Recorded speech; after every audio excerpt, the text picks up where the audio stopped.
Hi guys, this is Jim Savoldi, developer of the Behavioral Analysis of Markets model. It's June the 2nd, about 8 p.m. my time. Nice tracking again today.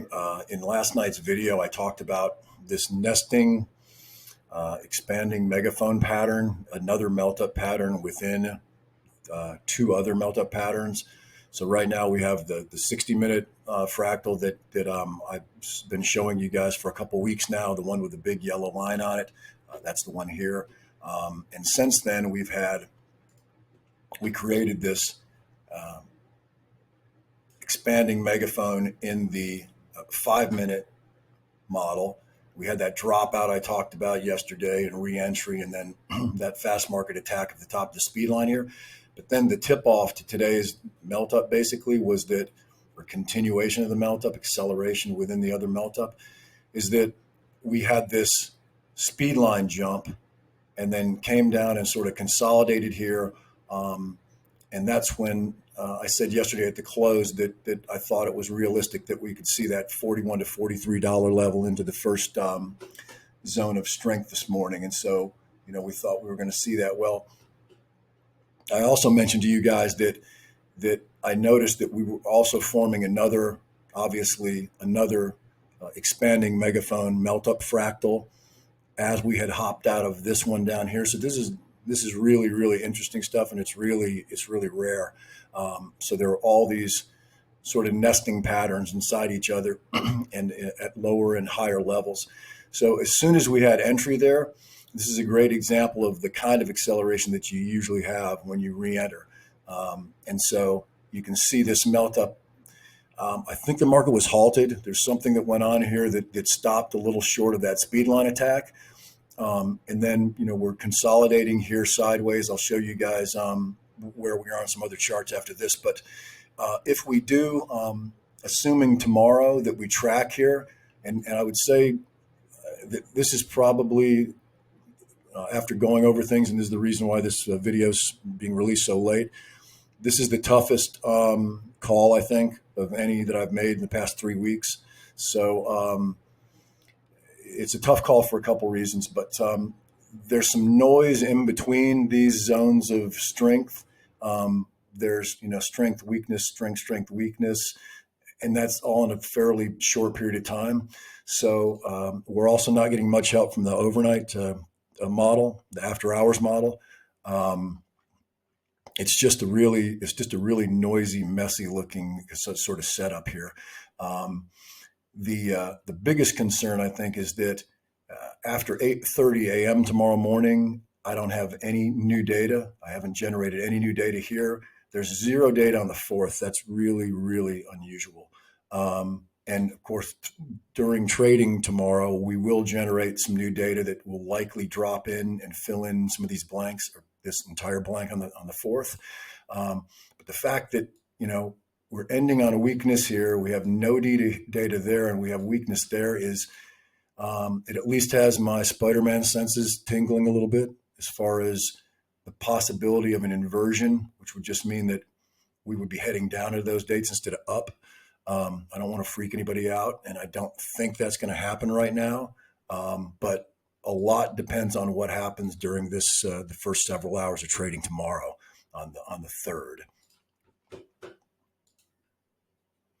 So for the time being, we're going to go ahead and just leave this on the board. My original inclination, and usually if history proves correct, my first call is usually my best call. If I start to second guess things, I'm usually wrong on the second guess. So let's just go with the original call, which is that we were thinking we could get an attack of the speed line at the $88 level into this time period. This is some new data here. So let's call it 810 to 817. $88. You see my new note here, $114 if a secondary speed line is contacted or attacked. That is, I don't have that chart set up for you guys, sorry. I thought I had set up that other chart, but there's a secondary speed line that's sitting at about $114 during that period. So anyway, I'll keep you guys posted as we go into that period. If we back up and look at this original 60-minute fractal, The entire story really was on that reentry. So um, that was a little unusual how we pulled back there, but I have seen that happen in history. But now we're really starting to see the way this thing should normally act in a melt up fractal.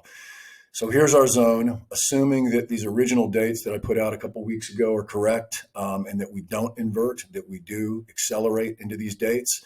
It's not really magical. There's your speed line. I connect the timing point with where the contact would be made, and that's where we come up with this 280 to 295 level. We'll take a quick look at the Animoy Terminal. Again, you guys, please do not try to go in and subscribe. We're not quite ready for people, and when we are ready, as I've said, I'm going to give the existing subscribers and anybody who comes in over the next week a free month trial of the Animoy Terminal at the. I'll just open it completely up, full functionality. So if you look at the hourly velocity, this is a little bit raggedy. Now we didn't have any divergences into the high, so that's really good. But the fact that we not only stair step for a couple hours, but this print right here, which is going to be the hourly velocity for the entire first hour of trading tomorrow, I don't love that. If we can catch some nice strength into this period here, and we can close out that first 7:30 timestamp with a little bit of strength, then we can improve this velocity for the following hour.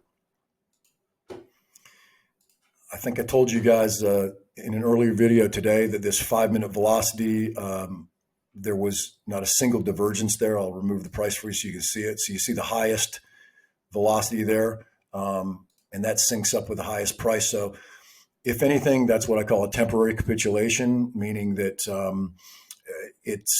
the market was just overly excited. I think that's when they either had a halt or something went on. I can't remember today, but it's just a little bit too much. And the 1-minute velocity did the same thing. We had a temporary capitulation there. So at the very least, they needed to rest. They've done that, and we'll see what transpires in the first hour or so. The bot went out long. You can see he went long right here. So he was cleanly long all day long, no whipsaws. If you're interested in learning more about behavioral analysis of markets, you can go to Wikipedia and just search for it, and you can read a little snippet here of information that was posted there. If you want to do a deeper dive, go to our website, baminvestor.com. Everything's back up and running. We moved from Bluehost over to a new hosting provider, and so hopefully we'll have a lot better luck with them.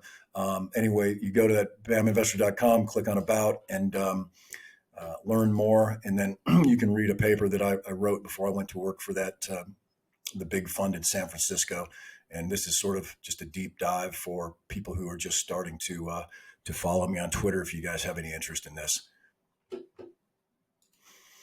If there is one thing that's encouraging about the overnight and pre-market activity for tomorrow, it is this chart here. So this is the after hours model.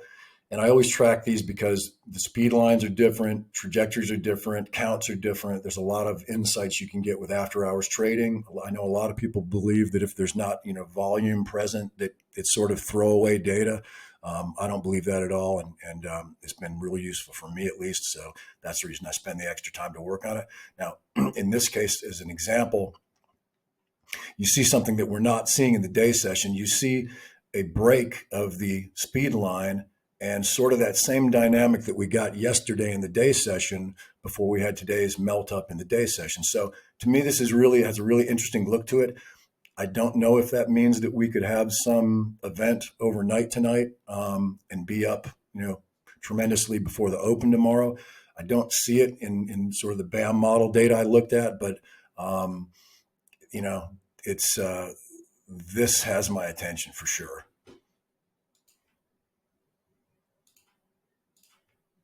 In this chart here, all I'm doing is I'm showing you guys basically another snapshot of what I just showed you as far as this, predicted zone of strength here and where we would be making contact with the speed line 280 to 295. If we were to follow through, that would happen next week. And then I just wanted to bring to your attention the zone of strength that, in my opinion, is as impressive as the zone of strength we've been in right now, if not more impressive. And that's later July and then into August, around August 17th. If we were to consolidate or whatever, and this is even if we were to attack the speed line here, we could still move around and attack it a second time. It's not really very common. Usually a speed line attack is kind of a one and done event. But this is something that has my attention. And especially if we don't melt up this week, if we invert and move all the way back down to 32 vibration, which I don't see that happening right now. But again, we're lacking data right here. We're lacking data right here. And this has me a little bit concerned. So if that were to happen, then it just means we'd be in for a little longer period and a little delay, probably disappoint a few people, but then this would be the monster melt up. And the level is even higher. It's a 445-ish attack of the speed line at that point. So that is that. And I have one last chart to show you guys. Now, this is the one that I showed people who've been following me for a couple of weeks now. I don't want to throw cold water on anyone's ideas. And I never say impossible when it comes to the markets, especially after crude oil, traded $30, $40 negative. But, just to give you guys a little frame of reference here, I had to adjust my chart to a negative 15,000 just to get our current speed line in view. And this is the number people are talking about. So, number one, it looks really odd and unlikely, and is based on my experience in the markets. But number two, at some point here, if this price move becomes disruptive to, systemically disruptive, then that's when I will part companies with some of the people in the group that may, not be in love with capitalism and may not even be in love with the country. I hope there aren't people that aren't in love with the country in this group. But, if it comes to a point where there's some systemic risk, then that's when I'm no longer rooting for any of this, and I'd be more happy if things just wound down at that point. Anyway, I just want to show you guys that. As far as any other messages, I guess the last thing I would say is to my friends out there who are continually bringing our systems down, attacking my office, attacking the home front, attacking everywhere they can attack, the hosting facilities, on and on. Payback's a bitch, guys. And I have some people now who are better than you. So you guys ask for it, and I'm going to release the hounds.